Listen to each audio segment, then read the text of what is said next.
국민의힘이 대단히 어려운 상황이기 때문에 정치를 안 해본 사람을 갑자기 당대표로 불러 올린 것이죠. 저에게 기회를 주십시오. 저에게 아직까지 한 번도 기회를 안 주셨지 않습니까? 비대위원장이자 선대위원장으로서의 승패에 대한 책임이 어떻게 없을 수 있겠습니까? 이재명 대표 사례 있지 않습니까? 대선 지고 지선 지고 그래도 자기 보고 나가고 그리고 또 당대표 되고 하는 모습들 여러분들 다 보셨잖아요. 정치는 본인의 결단과 의지로 하는 것이기 때문에 나가고 안 나가고는 본인께 물어보시면 될 것 같습니다. 오늘 뉴스탑 10은 바로 여기부터 시작을 해보도록 하겠습니다. 잠깐 들으셨던 대로 천목회 입장문, 공정과 상식이 무너지는데 우리는 비겁하게 침묵했다. 국민의힘 내부의 소장파 천목회가 보수 제거를 기치로 본격적인 목소리를 내기 시작했죠. 그러니까 용산 대통령실발 악재들이 총선 패배의 주요한 요인이다라면서 이른바 한동훈 전 위원장 책임론엔 선을 긋고 있는 듯합니다. 그런데 보신 그대로 이런저런 낙선자들 말고도 한동훈 전 위원장이 전당대회에 반드시 나와야 한다는 공개적인 목소리도 하나 둘 나오기 시작했습니다. 제가 대략적인 얘기 해드렸고요. 먼저 오늘 새롭게 나온 여론조사부터 먼저 살펴봐야 할 것 같습니다. 이현정 의원님, 네. 같이 한번 보실까요? 아무래도 전당대회를 앞두고 있기 때문에 이재명 대표 포함한 여러 여론조사보다 범보수 진영의 대권주자 적합도를 좀 살펴봐야 될 것 같은데요. 한동훈 전 위원장이 3%포인트 이상 올랐고 원희룡, 안철수, 오세훈, 홍준표 이런 흐름들을 저희가 좀 어떻게 받아들일까요? 그래서 이제 좀 전에 한동훈 위원장 책임론 등등 여러 가지가 이야기가 나왔습니다.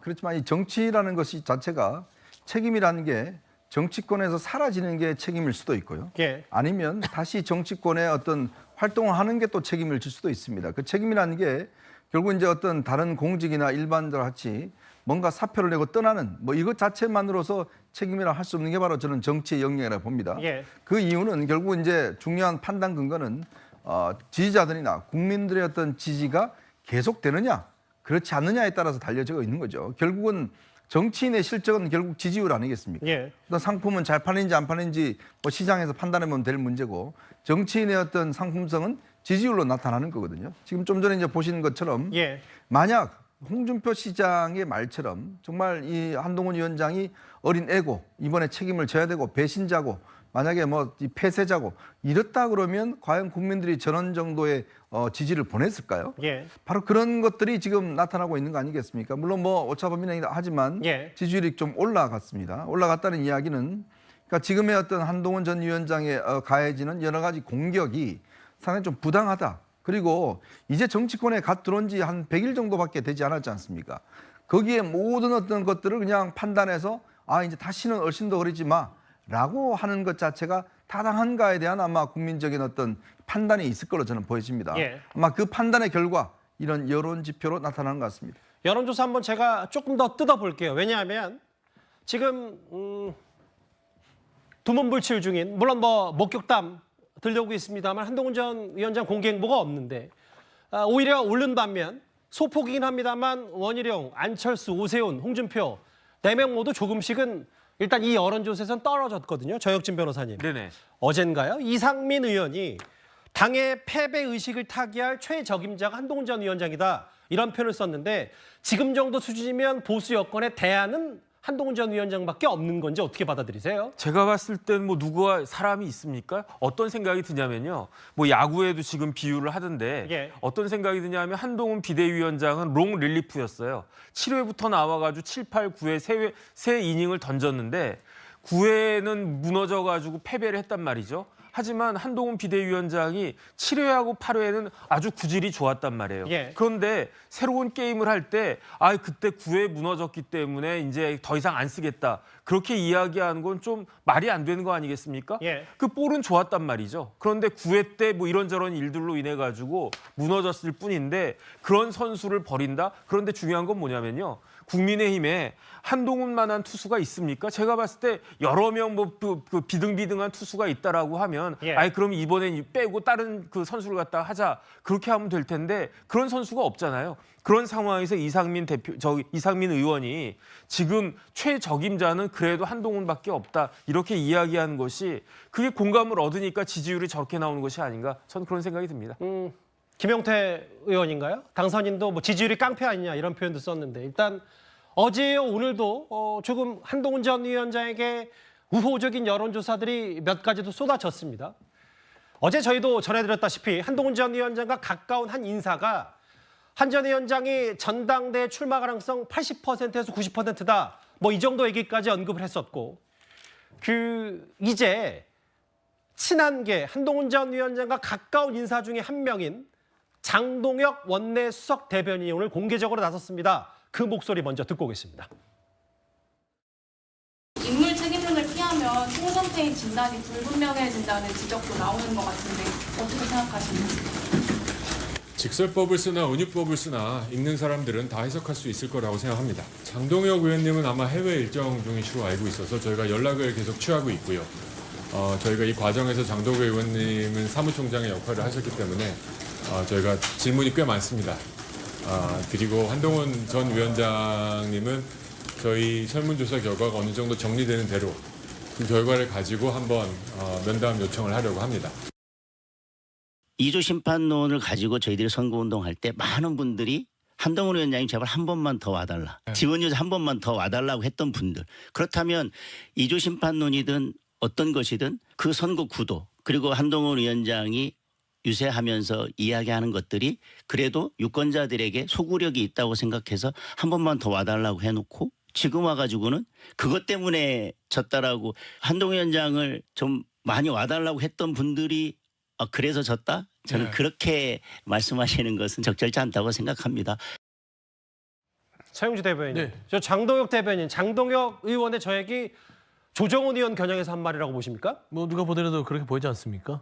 그러니까 조정훈 TF백서 위원장께서 뭐 논란이 있었죠. 이번 선거에 대해서 철저하게 분석하겠다. 그러면서 뭐 대통령실에까지 뭐 설문조사를 하겠다라고 하면서 야심차게 펼쳤는데 결국에 설문조사는 한동훈 전 비대위원장의 책임을 묻는 설문이 들어갔어요. 그러니까 특정인을 겨냥한 듯한 내용이 너무 명백하죠. 그러니까 조정훈 그 위원장이 어떤 생각을 가졌는지 모르겠지만 이런 논란이 없으려고 하면 이번 국민의힘의 총선의 패배가 한동훈 전 비대위원장 한 명을 포커싱해서 분석을 한다는 것은 너무 특정적으로 한동훈 전 비대위원장의 모든 책임을 묻겠다라고 생각할 수 있다라는 측면에서는 장동혁 원내수석 부대변인은 이렇게 얘기할 수 있죠. 당시 이제 한동훈 전 비대위원장과 많은 일을 했기 때문에 충분히 이런 부분에 서운함을 얘기할 수 있는데 저는 이 조정훈 위원장 자체의 백서의 방식은요 너무나 국민의 눈높이가 뒤떨어진다고 봅니다. 결국에는 한동훈 전 비대위원장, 윤석열 대통령의 이종숙 대사 호주 대사로 그 보낸 도피성 의혹 부분들, 대파 사건, 그다음에 뭐 황상무 수석의 회칼 테러 사건, 결국에 용산에서 많은 부분들이 정권 심판에 불길을 지폈던 건 맞거든요. 2조 심판 부분들에 대해서 국민의힘에서 얘기를 하려면 당시에는 뭐 했습니까? 조정훈 지금 그 위원장은 지금 당선이신 분이지만 당시에 마포에서 문 한마디라도 했나요?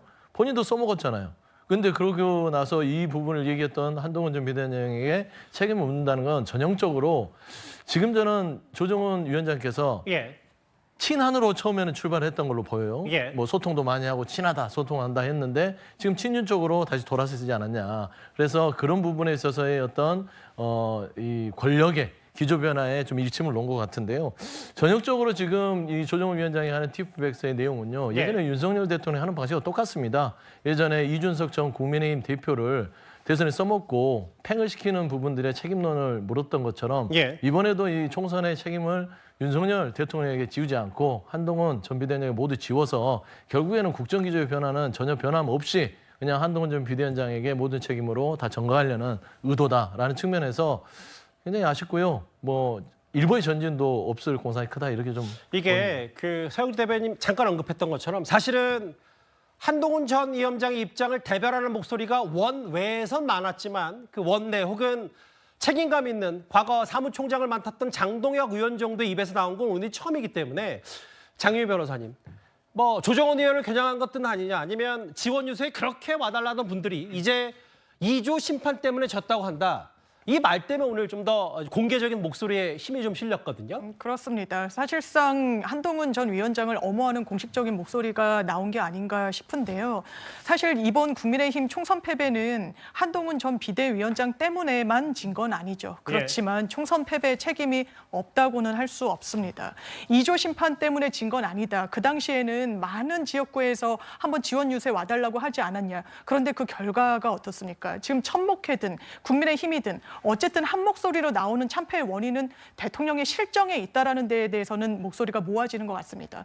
그러면 그런 현실 진단이 있었으면 총선에 어떤 자세로 임했어야 됩니까? 2조 심판을 이야기했어야 됩니까? 아니면 국정 운영의 쇄신을 집권 여당으로서 이끌겠다고 이야기를 하고 본인들이 조언하고 대통령실의 변화를 이끌어내겠다고 이야기하는 게 맞았습니까? 후자 아닙니까? 그럼 그 후자의 선택을 못한데 한동훈 전 위원장의 책임이 없다고 할 수 있습니까? 그렇지 않다라는 거 아니겠습니까? 그렇기 때문에 김재섭 장선인 같은 경우에도 이 팩서를 분명히 만들고 이게 누구의 책임을 가리겠다라는 흐름으로 가서는 안 된다고 생각합니다. 원인을 정확하게 진단해야 어떤 대안 마련도 될 텐데 저는 국민의힘이 그게 안 되는 것 같습니다. 그 조정원 의원 얘기가 나왔으니까 진중권 전 교수가 한 유튜브 방송에 출연해서 아예 조정원 의원을 이렇게 저격하기도 했습니다. 조정원이 누굴 찾아갑니까? 홍준표 찾아갔죠. 언제요? 며칠 전에 어젠가 그젠가 홍준표 찾아갔거든요. 왜? 백서 얘기가 나오니까 홍준표를 딱 찾아간 거예요. 그래서 홍준표랑 연대를 먹은 겁니다. 그러니까 쉽게 말하면은 지금 조정훈이 내가 볼 때는 당대표 선거 나오려고 하는 것 같아요. 백서 하나 딱 해가지고 한동훈 책임으로 만든 다음에 그 공으로 그다음에 홍문 연대를 하는 거죠. 내가 당대표 되고 당신은 그러면 나중에 대선이다. 이렇게 연대를 하기 위해서 그걸 짰단 말이죠. 그다음에 그 조정훈의 배후에는 그럼 누가 있느냐. 그 대통령실하고 연결하는 게 바로 이철규죠, 당연히. 이철규하고 조정훈은 인재영입위원으로 같이 있었잖아요. 뭐 어디까지나 진 전 교수의 추론이긴 합니다만 이현정 의원님, 뭐 조정훈, 뭐 이철규, 홍준표 이른바 친윤 그룹들이 새롭게 만들어지면서 뭔가 도전장을 내밀고 반 한동훈 연대를 구축했다는 표현엔 동의하십니까? 그러니까 지금 지금 조정훈 의원 같은 경우는 원래 이제 민주당이 있었죠. 민주당이 이제 비례정당에 있다가 이제 온 겁니다. 근데 그때 어디 있었냐면 상임위가 법사위였어요. 근데 법사위에서 그때 소위원회가 돼 있었습니다. 그때 무슨 논쟁이 있었냐면 김건희 여사 특검법을 법사위에서 올리는 문제가 있었어요. 근데 이제 무소속 그때 이제 몫이었거든요. 그러니까 이게 당시 조정훈 의원이 찬성하면 그냥 패스트트랙 올라가는 건데 본인이 그걸 반대를 했습니다. 특검법에 대해서. 이제 그러다 보니까 그러면서 좀 이제 여당의 어떤 눈에 들었던 거죠. 그래서 그 이후에 이제 당을 옮겨서 이제 국민의힘 왔는데 제가 알기로도 거기는 아마 이철규 의원이 그 굉장히 큰 역할을 한 걸로 알고 있습니다. 그리고 이철규 의원이 위원장을 하는 이제 인재협의위원회에서 이제 거기에 사회상의 어떤 간사 역할을 했던 거 아니겠습니까? 그리고 아마 본인은 마포갑 같은 경우도 이미 이전부터 여기 공천은 뭐 조정훈이다라는 것들을 뭐 수차례 이야기를 해왔었던 걸 기억하고 있습니다. 자, 그러다 보니 결국은 이렇게 지금 상대당에 있던 사람인데 여기 왔는데 지금 백서 이 위원회 위원장이라는 중책을 맡기는 거. 이건 좀 상식적으로 제가 이 정치원 취재해봤지만 이게 좀 경험해봤지만 이게 있을 수 없는 일이거든요. 왜냐하면 이 백서 같은 경우는 그래도 중진, 그래도 그 국민의힘에서 좀 있었던 중진을 한다든지 아니면 외부의 어떤 정치학자를 한다든지 이런 식으로 해야 되는데 지금 한동안 민주당에 있다가 온 지 얼마 안 되는 분이면 선거 때문에 온 분을 지금 이 민주당의 백서 TF 팀장을 맡긴다? 이거는 좀 비상식적인 거거든요. 그러니까 그게 지난 윤재옥 원내대표 체제에서 이루어진 것인데 거기에는 아마 이철규 의원이 영향을 미친 거 아닌가 이런 뭐 지적이 나오는 것도 저는 뭐 별 무리는 없다는 생각이 듭니다. 이현정 의원님께 개인적으로 취재한 내용을 한번 여쭤보고 싶은 게 사실 오늘 장동혁 의원도 그렇게 지원 유세 한동훈 위원장 와달라고 했던 분들이 지금은 2조 심판 때문에 졌다고 한다. 다음 화면을 볼게요.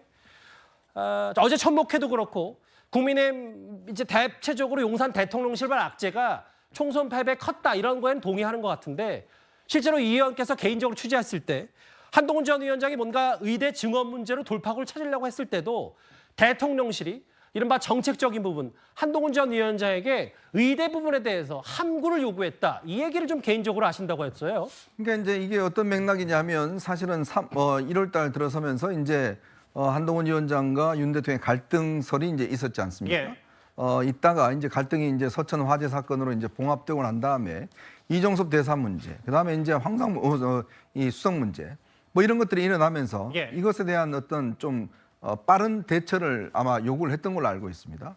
근데 윤 대통령은 당시에 이게 불법이 없다라는 이유로 특히 청와대 참모진들도 그거를 조기에 어떤 인사를 요구를 했었는데 불구하고 대통령이 이거는 불법이 없다. 불법이 없다는 입장문까지 내라라고 해서 당시 아마 입장문까지 대통령실에 냈는데 며칠 뒤에 결국은 또 사퇴를 했지 않습니까? 자, 그 이후에 이것 때문에 당시에 이제 여의도 연구원이나 이런 데서 여론조사를 돌려보면 이게 3월 6일로 저는 기억하고 있습니다. 이 실제로 당시에 여론 지지율이 급격히 떨어지는 때가 바로 그때 시작이었어요. 자, 그러다가 이제 뭐 몇 석씩 뚝뚝뚝 날아갔습니다. 그러니까 이 여의도 연구원에서 매번 조사를 하니까. 자, 그 이후에 이제 마지막 이제 터닝 포인트가 뭐냐면 바로 이 대통령이 4월 1일 날 했던 의대증후 관련 담화문. 50분 정도 했던. 그렇죠. 바로 여기에 이제 당에서 기대를 걸었던 거예요. 뭔가 이 입장 변화가 있고 뭔가 문제 해결의 어떤 방향이 하면 뭔가 좀 여론이 좀 돌아설 것이다. 이거가 만약에 실패하면 굉장히 어렵게 될 것이다. 라고 이제 했었는데 그래서 아마 한동훈 위원장이 이 대통령실 고위 관계자에게 대통령이 어떤 내용으로 이번에 담화를 할 것인지 물어봤을 때 대통령의 입장에 변화가 없다라고 하니까 한동훈 위원장이 이거 2,000명 고집하면 이거 선거 이번에 다 진다. 이거 대통령이 담화문에서 이 문제의 유연성을 확보하지 않으면 내가 비대위원장을 내려놓겠다. 이런 이야기까지 했다는 거예요. 그리고 그 앞서서도 여러 가지 정책 문제에 대해서 한동훈 위원장이 이제 이야기를 하려고 했을 때 대통령실에서는 그때 대통령이 민생 토론회를 했지 않습니까? 이건 다 대통령 몫이기 때문에 당은 당의 일만 하고 정책 문제는 대통령이 알아서 하는 거다라고 좀 선을 그었다고 그래요. 그러면서 사실 할 수 있는 게 별로 없었지 않습니까? 한동훈 전 위원장 입장에서는. 그렇죠. 그러니까 이제 2조 심판론이 나온 겁니다. 이제 그런 연유가 있는 거고 거기에다가 의대 문제 같은 경우도 이 당에서 무수히 요청을 했다고 그래요. 그러니까 대통령이 2,000명에 대해서 조금의 유연성 있는 입장만 이야기를 해주면 이게 뭔가 여론이 좀 돌아갈 거다라고 했는데 그날 아마 담화문 다 지켜보시면 알지만 대통령의 원칙적인 입장만 이야기를 했고 그날 저녁에 성태훈 정책실장이 KBS에 나와서 2,000명 고집하신 것 아니다라고 이제 좀 수습을 했단 말이에요. 그러니까 이제 당 입장에서는 그 이후로 제가 알기로 아마 여의도 연구원에서 그 이후에 여론조사를 했더니 거의 90석으로 떨어지는 조사가 나왔다는 거죠. 이해됐어요. 그런 상황이었기 때문에 마지막 한동훈 위원장이 희망을 걸었지만 그게 무너지면서 결국은 이제 읍소 전략으로 갈 수밖에 없었던 그런 상황인 것으로 저는 알고 있습니다. 선거 때는 한동훈 전 위원장 와달라더니 지금은 2조 심판론 아니냐? 왜 이걸 비판하냐? 아까 의대 증원 문제도 한동훈 전 위원장이 별다른 손을 쓸 수 없었다는 취재 내용도 이현정 의원이 약간 얘기해 주셨는데요. 그런데 한동훈 전 위원장 비판하면 책임론하면 이 인물 빼놓을 수 없을 겁니다. 홍준표 시장이 선거 직후부터 한동훈 전 위원장 책임론을 SNS를 통해서 연일 공격했었죠. 오늘은 이례적으로 지역 방송에 출연해서 이런 말을 했습니다. 누굴 심판하겠다는 건지 386, 586 운동권 심판론을 내세웠다가 그게 내가 아니라고 하니까 갑자기 2조 심판론으로 또 바꿔가지고 하는데 사법적으로 못 잡은 이재명을 정치권에서 자기가 잡을 수 있다고 생각했습니까? 다음 지도부는 2년 후에 지방선거를 해야 돼요. 그럼 총선 말아먹은 사람이 또 지방선거도 말아먹으라고? 상식적으로 그게 가능한 이야기를 좀 하시라고. 그거 찍어주는 사람은 진짜 우리 당에서 찍어주면 우리 당은 해체해야 돼. 더 이상 뭐 당의 존속할 의미가 없어요. 내가 이 정당에 이제 거의 30년째 있습니다. 이 정당의 특성이 대여투쟁을 하다가 상처를 입으면 절대 보호해주지 않아요. 그리고 오히려 내부에서 밀어내려고 그래요. 상처를 치료해 주는 게 아니고 거기다 소금도 뿌려요. 아마 홍 시장이 육성으로 애둘러서 한동훈 전 위원장 비판한 건 이번이 처음인 것 같은데요. 정혁진 변호사님. 네네. 총선 말아먹은 사람이 또 지방선거로 말아먹으려고 상식적으로 이게 가능한 얘기인가? 일단 홍 시장의 말 어떻게 들으셨어요? 일단은 뭐 홍 시장님의 말씀이 맞는 말이죠. 범죄자들은 법원이 심판하는 겁니다. 범죄자들을 뭐 유권자가 심판합니까? 그런 의미에선 맞는 말인데 조금 전에 이제 이현정 위원님 말씀하셨지만 제가 다시 한번 복귀해 보니까 최병천 소장이 2월 13일에 무슨 이야기를 했느냐? 국민의힘은 가랑비 전략을 한다. 한동훈 비대위원장이 매일 1점씩 득점하고 있다. 그렇기 때문에 국민의힘이 승리할 것 같다. 그렇게 이야기를 했었고요. 그런 다음에 한 열흘쯤 지난 다음에 장성민 후보가 2월 25일에 뭐라고 이야기했냐. 국민의힘이 한 150석에서 160석 정도 얻을 것 같고 민주당은 한 110석 정도 얻을 것 같다. 그러니까 한동훈 비대위원장이 더 열심히 노력하자, 입단속하자 이런 이야기 했었단 말이에요. 그런데 2월 말에는 장성민 후보의 저런 이야기가 그렇게 이상하고 그렇게 과장된 이야기가 아닌 것처럼 느껴졌었는데 그런데 그 2월 25일로부터 딱 일주일 뒤인 3월 4일에 어떤 일이 벌어졌느냐. 이종섭 전 국방부 장관이 호주 대사로 임명이 된 거예요. 예. 그런 다음부터 그 하루에 5석씩 빠졌다는 이야기 아니었겠습니까?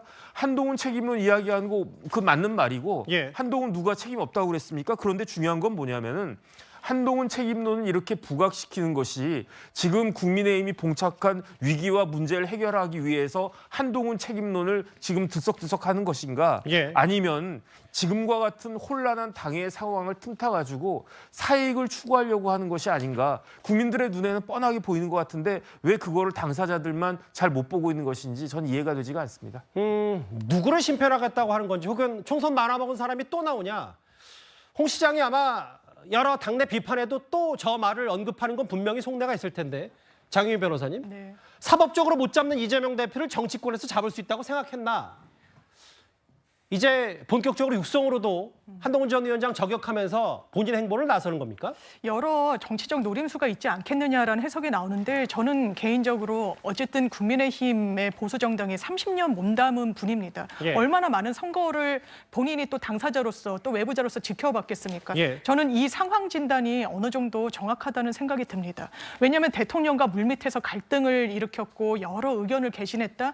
너무 늦은 항변입니다. 왜 그 당시에 메시지 전환을 그렇다면 꾀하지 못했던 겁니까? 예. 본인이 황상무 수석이다. 그리고 뭐 이종섭 전 장관의 호주 대사 임명이다. 여러 악재가 있을 때 왜 그렇다면 공식적으로 대립각을 못 세웠습니까? 이거는 승리를 향한 어떤 그 총선의 전략도 부재했고 그런 걸 메시지화할 전 정치적 용기가 없었기 때문이라고 생각합니다.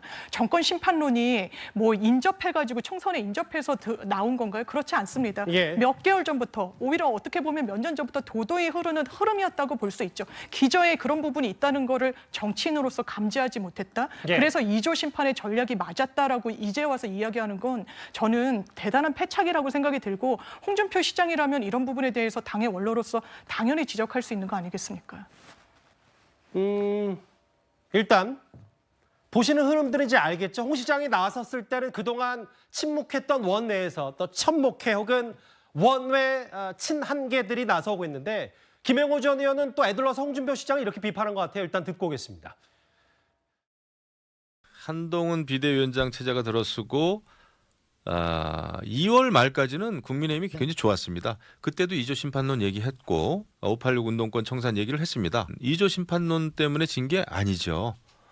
그리고 많은 분들이 왜 한동훈 위원장이 미래 비전을 제시하지 않았냐 이렇게 뒤늦게 지금 뒷북을 치는데 미래 비전 얘기 굉장히 많이 했어요. 너무나 째째하고 비굴한 처사예요. 계속 한동훈 책임이다 총선 진 거 이런 얘기만 하면서 당이 또 뭐 하나도 지금 뭐 개혁할 생각은 안 하고 네. 전당 시기 문제만 가지고 계속 옥신각신하고 저는 이래 가지고는 오히려 살 길이 없다. 네. 이렇게 생각을 하죠.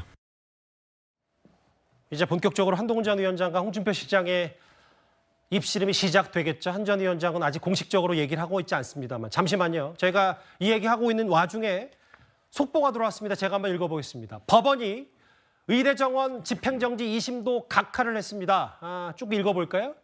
그러니까 2,000명 증원 법원이 정부 손을 들어준 셈인데요. 이번 법원의 결정으로 의대 2,000명 증원은 탄력받을 것 같습니다.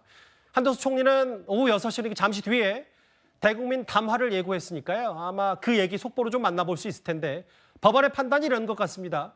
전공의 등은 이번 의대 정원의 이해 당사자가 아니다라고 얘기를 했습니다. 의대생들 사정이 인정되지만 공공복리를 고려했다는 게 법원의 오늘 설명인데요. 이건 저혁진 변호사께 짧게 핵심 내용 듣고 넘어가겠습니다. 네네. 각하됐다. 정부 손을 들어준 법원이다. 저희가 좀 더 구체적으로 어떻게 이해하면 빠를까요? 그러니까 신청인들이 누구냐면 예. 의대 교수, 전공의 의대생, 수험생 이런 사람들이었는데 이런 사람들은 처분의 상대방이 아니에요. 이러한 그 보건복지부 장관과 교육부 장관이 행한 처분의 상대방은 누구냐? 대학 총장이란 말이죠. 그렇기 때문에 소송할 수 없는 사람이 소송을 제기했다. 당사자 자격이 없는 사람, 당사자 적격이 없는 사람이 소송을 한 것이기 때문에 그렇기 때문에 각하된 것이다. 이 결론이 1심에서 4번인가 5번인가가 똑같은 결론이 나왔던 거예요. 그런데 고등법원에서는 그게 법리적으로 사실은 상식적인 이야기였거든요. 그런데 고등법원에서 이와 좀 다른 이야기가 나오는 것 같아가지고 이게 이상하다 무슨 말인가 했었는데 예. 결국 서울고등법원에서도 기존의 법리에 따라가지고 각하를 한 것이 맞다. 저는 그런 생각이 듭니다. 그러면 내년도 의대 지원도 사실상 확정이 된 셈이다. 이렇게 받아들이면 되는 겁니까? 그렇게 된 거죠. 왜냐하면 예. 집행 정지가 기각이 된 거니까 집행이 그냥 쭉 갈 수 있다는 그런 이야기가 된 거죠. 예. 다시 한번 첫 번째 속보 장면부터 제가 한번 주요 내용 2-3개만 읽어보고 정리를 할까요? 왜냐하면 속보에 나왔던 것처럼 한덕수 총리가 또 6시에 입장을 내기 때문에 그때 속보로도 만나볼 수 있을 것 같은데 일단 법원이 의대 정원 집행정지 2심도 각하를 했다. 이 의미는 그러니까 정부가 몇 달 전부터 예고했던 의대 2,000명 증원 법원이 정부의 손을 들어준 셈이 됐습니다. 이제 앞으로 내년도 입학 정원도 이렇게 되면 확정이 될 테고 의대 2,000명 증원도 탄력을 받을 것 같은데요.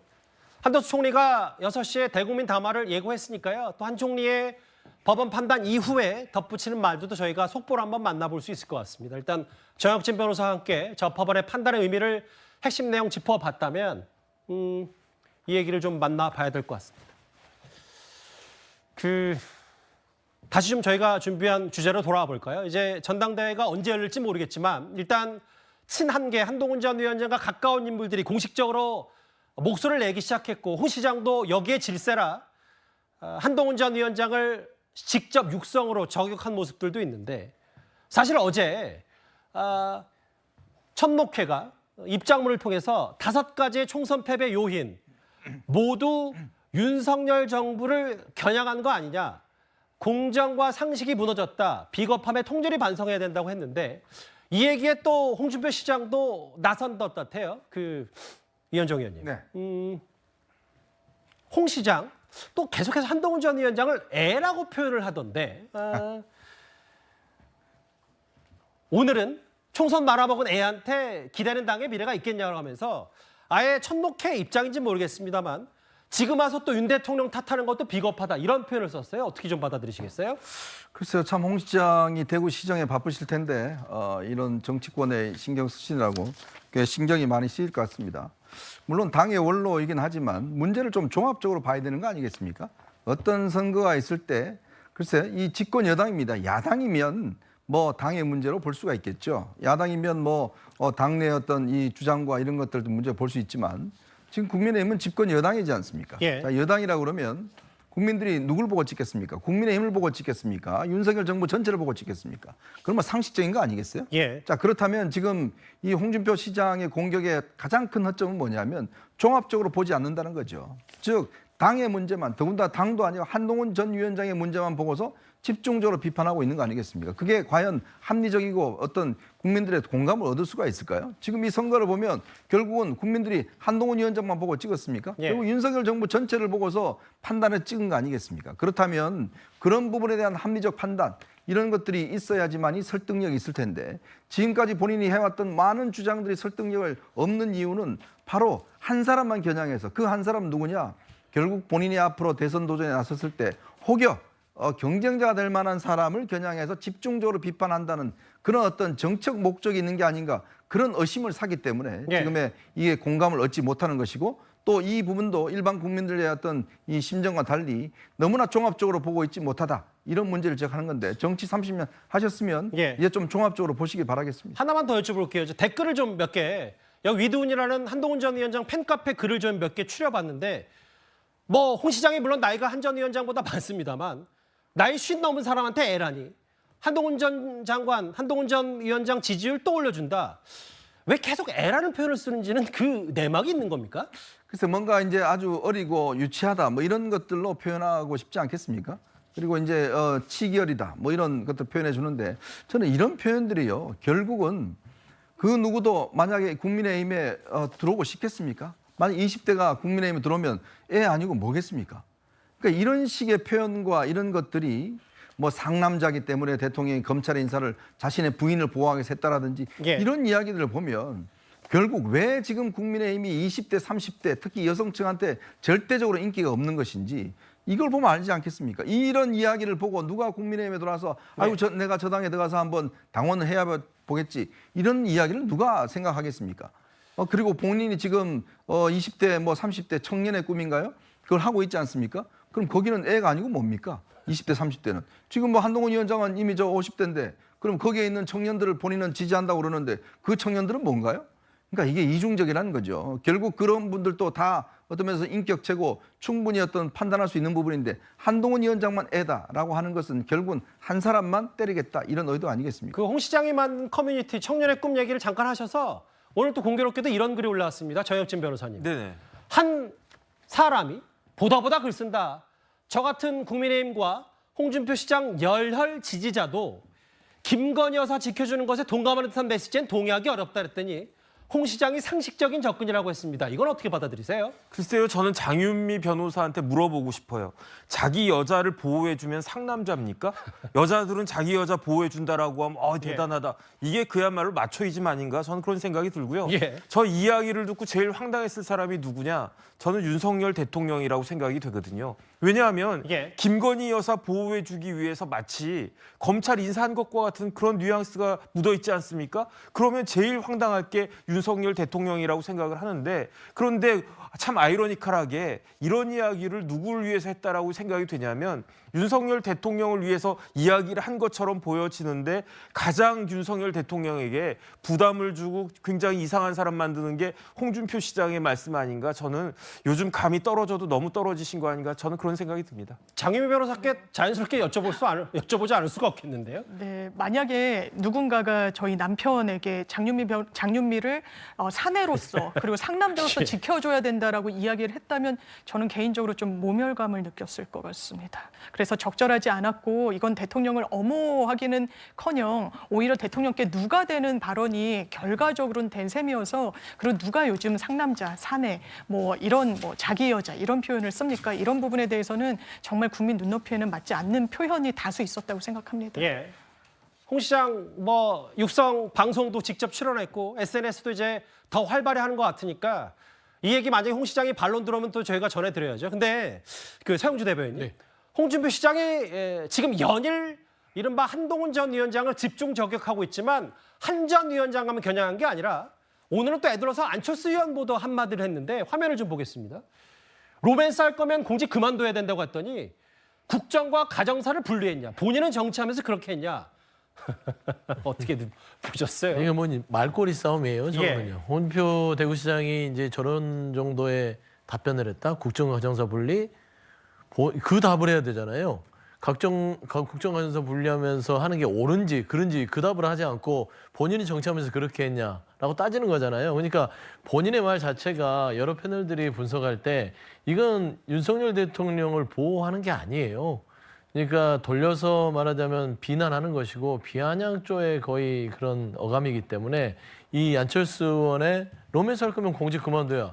그러니까 대통령이 이 검찰 인사 자체가 배우자의 수사에 개입한 부분들이 국민들이 봐서는 명백하고 적절치 않다고 비판하는데 홍준표 대구시장도 그렇게 해야 되는데 제가 봐서는 윤석열 대통령은 이미 포기한 것 같아요. 그러니까 거기에 대해서 왈가왈부하지 않고 이제는 나의 상대는 윤석열 대통령이 아니라 여기는 사실상 총선 이후에 사실상 레임덕이다라고 봤을 때는 본인과 대권에 경쟁할 수 있는 한동훈 전 비대위원장은 비판을 강하게 계속 가속화하고 안철수 국민의힘 의원 자체도요. 대권 후보 중에 하나 아니겠습니까? 뭐 본인 당권 도전도 좀 고민한다 뭐 이런 얘기 있습니까? 그러니까요. 여러 가지 있기 때문에 지금 무차별적으로 홍준표 대구시장은요. 본인의 대권과의 걸림돌이 되는 사람들은요. 계속해서 비판하고 비난하고 힐난하는 그런 좀 어떤 전략을 세운 것 같은데요.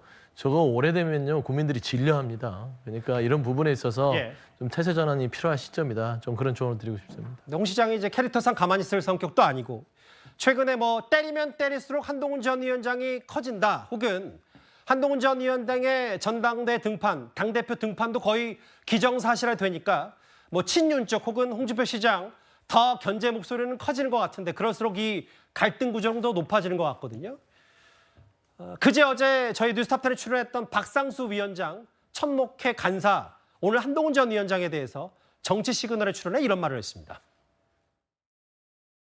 지금 이 상황이 한동훈 위원장한테 서사를 만들어주고 있습니다. 또 다른 서사를 만들어 나간다면 그게 정치인으로서 홀로 서기를 하시는데 네. 도움이 될 수도 있지 않을까라고 생각을 합니다. 한동훈 위원장이 보면은 사무국 사람들도 그렇고 영입인재들도 그렇고 본인이 이렇게 인연이 있었던 사람들을 이렇게 챙기시는 거는 있는 것 같아요. 네. 그래서 그런 연락들은 저만 받는 거는 아니고 예. 이제 영입인재들이나 이런 친구들은 다 받고 있는 지금 상황인 것 같고 네. 그렇긴 한데 전당대회 이야기는 전혀 없고 다만 이제 요즘 이제 돌아가는 당의 상황이나 예. 아니면 우리 정부 그리고 앞으로 우리 보수가 이렇게 다시 재집권해서 나갈 그런 방향 그리고 특히 수도권을 재건해야 된다라는 이 측면과 관련돼서는 이야기를 나누는 것은 있습니다. 저 박상수 위원장, 박상수 변호사도 한동훈 전 위원장과 직접 소통을 한다고 하더라고요. 그러면서 한 전 위원장은 지금 서사가 만들어지는 중이고 보수 재집권, 수도권 재건 얘기를 좀 한동훈 전 위원장과 논의했다고 하는데 이현종 의원님. 네. 근데 한 전 위원장 측도 조금씩 얘기를 하고 있는 와중에 이른바 본인을 둘러싸서 독서 정치네 혹은 목격담 정치네 여러 가지 그 언론의 분석과 보도가 나오니까 본인은 회원 등록한 도서관을 평소처럼 찾은 것이지 목격담 정치를 한 적 없다. 이른 복귀에 대한 견제 시각은 민주당과 2년간 홀로 싸워왔는데 안 싸우던 분들이 나와서 공격하는 모양새다. 한동훈 전 위원장 측이 이런 말을 했습니다. 어떻게 좀 받아들이세요? 그러니까 지금 한동훈 전 위원장은 일단 사퇴를 했고 예. 그리고 지금 뭐 아무 직책이 없지 않습니까? 그러면 이제 이쪽 주장에 따르면 그냥 집에 있어야 된다는 이야기인가요?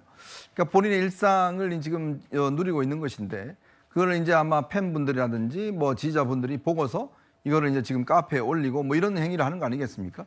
만약에 본인이 뭐 기획했다 그러면 뭐 그런 거는 여러 가지 의도에 대해서는 이제 비판받을 지점도 있겠지만 예. 지금 하는 행동은 보면 본인이 어떤 의도했거나 기획한 게 아니라 그냥 본인 가서 칼국수 사 먹고 책 읽고 뭐 이런 행동 하는 거 아니겠어요? 그러면 뭐 한동훈 위원장이 지금 뭐 그냥 집에서 가만히 그냥 아무렇지도 않게 있어야 된다는 이야기. 그러면 또 이제 집거 정치라고 또 이야기를 하겠죠.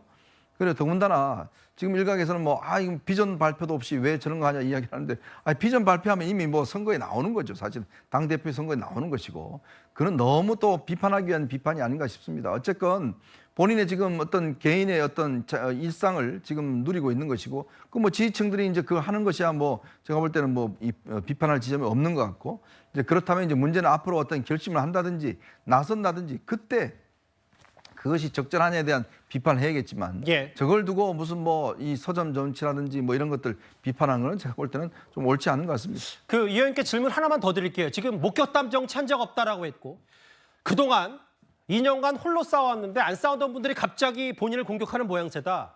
이 정도 되면 누구 말 맞따라 한 전 위원장 당대표 등판이 거의 80에서 90% 정도 굳혀져 간다고 봤을 때 한 전 위원장 등판하면 제가 어제 오늘 공통 질문이기도 했지만 당대표 가능성이 가장 높다고 보십니까?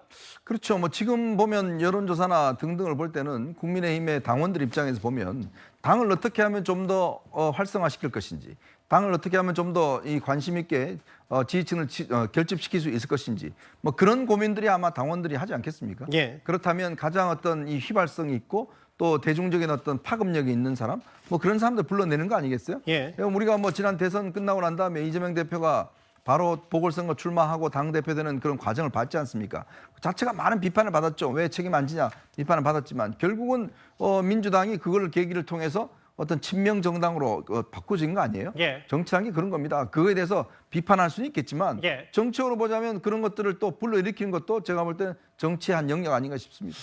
가능성이 좀 매우 높아졌고 나온다면 될 가능성도 있다라는 시각은 이제 어제 오늘 다 공이 많은 분들이 해 주신 듯한데 총선 백서 얘기를 다시 한번 언급하지 않을 수가 없는 게 뭐냐면 한동훈 전 위원장과 가까운 인사들이나 혹은 한동훈 전 위원장 지지자들은 국민의힘이 지금 총선 백서를 만들려고 하는 게 이번 총선에서 진 게 바로 한동훈 탓이다. 그러면서 전당대회 못 나오게 하려고 하는 거 아니냐. 이런 정도의 좀 반발심을 좀 갖고 있는 듯하거든요. 근데 정혁진 변호사님. 네네. 아예 한동훈 전 위원장 지지자들이 보시는 것처럼 국민이 직접 쓰는 국민 백서를 만들자라고 집단 행동에 나설 태세입니다. 어떤 흐름이라고 보십니까? 저는 굿 아이디어라고 생각을 해요. 왜냐하면 저런 예. 것들이 집단지성 아니겠습니까? 제 생각에는 저렇게 많은 사람들이 중지를 모으면 깊이 있는 결과가 도출이 되고 그다음에 교훈도 도출이 될 수 있는 것이 아닌가 저는 그런 생각이 드는데 참 진짜 바라는 거는 누구 책임이냐, 대통령 책임이냐, 비대위원장 책임이냐 이런 식의 그 백서 말고 통찰력이 있는 분석이 있으면 참 좋겠다. 제 개인적인 생각인데요. 한번 참고하면 좋을 것 같기도 한데 예. 이번 총선의 패배의 가장 큰 원인은 어디에 있는가? 국민의힘 입장에서는요. 제 개인적인 생각은 법원에 있다라고 저는 생각을 합니다. 왜냐하면 예. 만약에 이재명 대표에 대한 구속영장이 기각되지 않았으면 예. 그러면 이번 총선에 이런 결과가 나왔겠는가? 만약에 조국 대표가 항소심에서 유죄 판결 나오고 법정 구속됐으면 그럼 이런 결과가 나왔겠는가? 결국은 상식적이지 않은 영장 기각과 전혀 상식적이지 않은 법정 구속을 면한 이런 결과로 인해 가지고 그래가지고 총선에서 굉장히 큰 영향을 받은 거 아닌가? 저는 그 생각을 갖다가 하는데 예. 문제는 뭐냐면요. 국민의힘이 이런 부분들에 대해서 법원이 혹시 이런 그 결과를 도출할지 모른다는 것에 대해서 예. 국민의힘 쪽에서 전혀 예상을 못했거나 아니면 그 의미를 과소평가한 것이 아닌가. 그렇기 때문에 이와 같은 역풍을 맞은 것이 아닌가. 저는 그런 이야기도 나올 수 있다라고 생각을 하거든요. 예. 국민백서 꼭 만들어졌으면 좋겠고 어떤 내용이 될지 굉장히 기대가 됩니다. 저희 보면 물론 팬카페이긴 합니다만 어제는 도봉산인가요? 전당대회 나와야 된다, 안 나와야 된다. 스티커 붙이면서 찬반, 일부 지지자들 통해서 여러 공개적인 목소리도 났고 얼마 전에 저도 기억하기로는 국민의힘 당사나 혹은 여러 온라인상에서 한 전 위원장 출마 요구 서명운동도 했고 심지어 이번에는 물론 이것도 일부 팬카페, 일부 회원이긴 합니다만 아예 이게 절대 비교가 되는지 모르겠지만 한때 정확히 5년 전이었죠. 조국 백서가 나오니까 또 조국 흑서로 맞받아쳤던 분위기도 있었는데 장유 변호사님 보니까 저기 작성 기간은 5월 말까지라고 하면서 일부 지지자들이 저렇게 응원합니다. 혹은 아예 국민 백서 아마 대통령 탓으로 많이 돌리는 듯한 내용도 많이 들릴 텐데 어떻게 판단하십니까? 국민 백서는 한동훈 전 위원장 지지자들이 만들겠다고 지금 시도하고 있는 거 아니겠습니까? 백서라는 건 정확하게는 패배의 원인을 진단하고 이런 원인을 정확하게 기술하는 데 있는 거죠. 국민 백서라는 건 사실 팬레터 그 이상의 기능을 할 수가 없을 겁니다. 정치적으로는 무의미하다고 보여지고요. 그리고 이번 총선에 패배한 거 법원 때문 아닙니다. 법원에서 영장을 왜 기각했습니까? 이렇게 물었던 겁니다. 예. 이런 어떤 성남도시개발공사에 대한 배임의 주체로서 이런 기관장을 기소한 전례가 있는지를 물었습니다. 법원이 검찰에게 관련 자료 내지 못했다고 합니다. 예. 이 부분 의대 정원과 관련해서 이 기각을 하고 각하를 한 거는요. 정부가 이 정책을 굉장히 잘하고 과학적인 산출 근거를 냈다고 한 게 아닙니다. 예. 상권 분립상 행정행위로서 행정부에 굉장히 많은 재량이 있기 때문에 이 부분과 관련해서 법원이 손을 들어준 거거든요. 마찬가지입니다. 행정부로서 행정기관의 수장으로서 어떤 재량 행위를 법원이 그 당시에 인정했었던 부분인 거죠. 그렇다면 국민백서다 뭐다 하면서 전선을 그어가고 한동훈 비대위원장을 띄운다? 저는 공감이 상당히 안 되고요. 한동훈 전 위원장이 계속해서 당원들로부터 소구력이 있는 건 예. 본인이 잘했다라기보단 지금 국민의힘의 리더십이 부재하기 때문입니다. 그 부분에 대한 반사이익을 얻고 있다는 게 전 정확한 진단이라고 생각합니다. 알겠습니다. 지금 보시는 그대로 이제 이른바 한동훈 전 위원장 가까운 인사들도 아니 총선 때 그렇게 한동훈 전 위원장 오라고 하더니 2조 심판론 비판하냐 혹은 홍준표 시장은 계속해서 애라는 표현을 쓰면서 한 전 위원장을 직격하고 있는데요. 여전히 국민의힘의 뜨거운 감자는 당분간 여전히 한동훈 전 위원장인 것 같습니다. 알겠습니다. 이번 주제 정리하고요. 본인이 목교탐 정치 한 적이 없다고 한동훈 전 위원장 측도 밝혔습니다만 또 다른 한 전 위원장의 반응이 있으면 저희가 속보성으로 만나보겠습니다. 한동훈 전 국민의힘 비대위원장이 움직이기 시작한 것 같습니다. 한 전 위원장과 이야기를 나눴다는 친한계들이 많아지고 있습니다. 이 보수가 수도권 중심으로 재건해야 한다는 이야기도 나눴다는데요. 전당대회 등판 가능성이 연일 높아지고 있습니다. 최수영 기자입니다. 한동훈 전 국민의힘 비상대책위원장이 부쩍 본인이 총선 과정에서 영입한 인사들과 접촉면을 넓히고 있습니다. 당이 나가야 할 방향에 대한 논의도 한 것으로 전해집니다. 요즘 이제 돌아가는 당의 상황이나 아니면 우리 정부 그리고 앞으로 우리 보수가 이렇게 다시 재집권해서 나갈 그런 방향, 그리고 특히 수도권을 재건해야 된다라는 이 측면과 관련돼서는 이야기를 한 친한계 인사는 한 전 위원장이 국민의힘의 싱크탱크 역량 강화에도 관심이 있는 것으로 안다고 했습니다. 한동훈 비대위에서 당 사무총장을 지낸 장동혁 수석 원내대변인은 한 전 위원장의 전당대회 출마 가능성을 언급했습니다. 총선을 하면서 당원과 동료 시민에게 많은 약속을 했습니다. 민심이 부를 때 거부할 수 없는 게 정치 아니겠습니까? 한동훈 책임론에 대한 공개적인 반격도 이어졌습니다. 지고 나니까 지금 이제 한동훈 비대위원장을 공격들을 많이 하는데 너무나 째째하고 비굴한 처사예요. 한 친한계 인사도 민주당과는 안 싸우던 분들이 갑자기 앞다퉈 한 전 위원장만 공격하고 있다며 지난 2년간 민주당과 싸운 건 한 전 위원장이라고 했습니다. 한 전 위원장의 전당대회 등판 가능성이 연일 높아지고 있다는 분석입니다. CLA 뉴스 최선입니다. 보신 것처럼 한동훈 전 위원장의 등판 가능성이 높아지면서 친윤, 비윤 가릴 것 없이 견제도 본격화되고 있습니다. 안철수 국민의힘 의원은 한 전 위원장은 자숙할 때라고 했고 홍준표 대구시장은 총선 말아먹은 애라고 표현하기도 했습니다. 나경원 당선자는 새 결집에 나섰습니다. 홍지은 기자입니다. 한동훈 전 국민의힘 비대위원장의 전당대회 출마론에 힘이 실리자 당내 잠룡들 사이에서 비판이 나왔습니다. 큰 선거를 지휘한 사람은 일단은 성찰의 시간을 가지고 어느 정도 그 자숙하면서 있는 것이 도리였었거든요. 대패한 이유에 대해서 근본적인 성찰이 필요하다고 생각합니다. 한 위원장 정도면 저는 잊혀지지 않는다고 생각해요. 홍준표 대구시장은 한 전 위원장을 대표로 만드는 당이라면 해체하는 게 맞다고 날을 세웠습니다. 그럼 총선 말아먹은 사람이 또 지방선거도 말아먹으라고? 상식적으로 그게 가능한 이야기를 좀 하시라고. 그거 찍어주는 사람은 진짜 우리 당에서 찍어주면 우리 당은 해체해야 돼. SNS에 올린 글에서도 총선 말아먹은 애한테 기대겠다는 당이 미래가 있겠냐고 했습니다. 한 전 위원장을 아이라고 표현하며 비난한 겁니다. 유력 당권주자인 나경원 당선인은 저출산 연금개혁 세미나를 개최하며 차별화에 나섰습니다. 지도부를 포함해 현역 의원 30여 명이 참여하며 세력화에 나섰습니다. 관심들이 있는 주제라서 많이들 참석해 주셨지 않나 이렇게 생각을 합니다. 우리 당이 앞으로 미래를 어떻게 준비를 해야 되느냐에 대한 고민이 많이 있습니다. 한 전 위원장 등판과 관련해서는 당원이 선택할 일이라며 말을 아꼈습니다. 채널A 뉴스 홍지은입니다.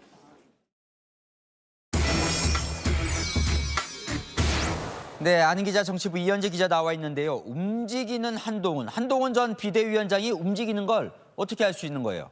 크게 세 가지 움직임을 보면 한동훈 전 위원장이 재등판할 가능성이 높아진 걸 알 수 있습니다. 총선 이후 자맹을 이어가는 한 전 위원장, 최근에는 집 밖에서 목격되고 있죠. 지난 일요일 원희룡 전 국토부 장관과 저녁 식사를 했고요. 집 근처에서 전화하며 걷는 모습, 도서관에서 책 읽는 모습 등 시민들의 목격담도 이어지고 있습니다. 한 전 위원장과 소통했다는 사람들도 늘었습니다. 이상민 의원, 가수 김은국 씨가 전화를 받았고 조만간 만나기로 했다는 사실을 공개했죠. 영입 인재들과도 연락하는 걸로 전해졌고요. 친한계 인사들은 본격 등판에서 한 전 위원장을 향한 공격을 방어하고 있습니다. 대표 친한계 인사인 장동혁 전 사무총장이나 1호 영입 인재인 박상수 인천 서구갑 조직위원장 등이 한동훈 책임론을 적극 반박했습니다. 한동훈 위원장을 좀 많이 와달라고 했던 분들이 그래서 졌다? 저는 그렇게 말씀하시는 것은 저는 적절치 않다고 생각합니다. 근데 지금 보면요. 친한계 하는데 한동훈 전 위원장 주변에 누가 있는 거예요, 사람들은? 자, 여기도 크게 세 그룹으로 나눠볼 수 있습니다. 일단 지도부를 함께했던 비대위 그룹입니다. 장동혁 사무총장, 김경률 비대위원 등이 여기 속합니다. 두 번째는 이상민 의원이나 박상수 조직위원장 등 영입 인사 그룹입니다. 마지막으로 수도권 낙선자 그룹이 있는데 용산 책임론을 강하게 주장한 김종혁 조직부총장이나 김영우 전 의원 등이 여기 포함됩니다.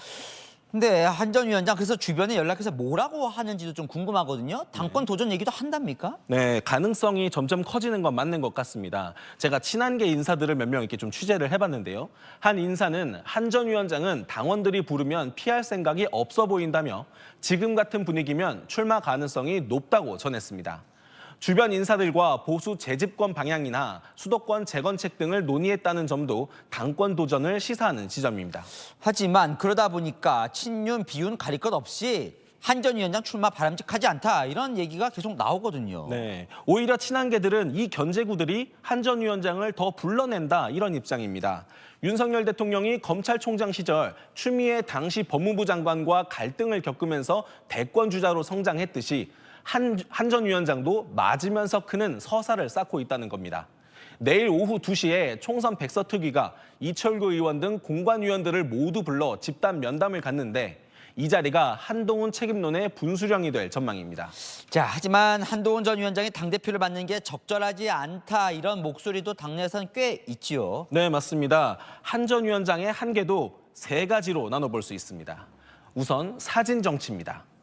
최근 조정훈 백서TF 위원장이 한 전 위원장의 선거 캠페인은 잘못된 판단이었다라고 비판했죠. 선거 기간 중에도 한 전 위원장이 셀카만 찍고 다녔지 여당 대표로서의 비전을 보여준 게 없다는 비판이 항상 따라다녔습니다. 최근 목격담이 화제가 된 것에 대해서도 팬덤은 입증됐지만 이미지로만 정치하는 인기 영합주의라는 지적이 나오고 있습니다. 두 번째는 어쨌든 한 전 위원장이 선거에서 진 패장이라는 겁니다. 윤상현 의원은 오늘 이재명의 민주당과는 달리 우리는 책임지는 보수 정당이면 좋겠다라며 한 전 위원장 재등판을 견제했고요. 홍준표 대구시장은 총선 말아먹은 애라고 독설을 날렸습니다. 한 전 위원장이 반윤 이미지가 강해졌다는 점도 당내 우려를 부르고 있습니다. 아직 대통령 임기가 3년이나 남았는데 여당 대표가 사사건건 대통령과 부딪힌다면 가뜩이나 여소야대로 힘든 상황에서 전국 주도권을 통째로 야당에게 넘겨줄 수 있다는 겁니다. 네, 고민도 좀 있을 것 같네요. 아는 기자 이현재 기자였습니다.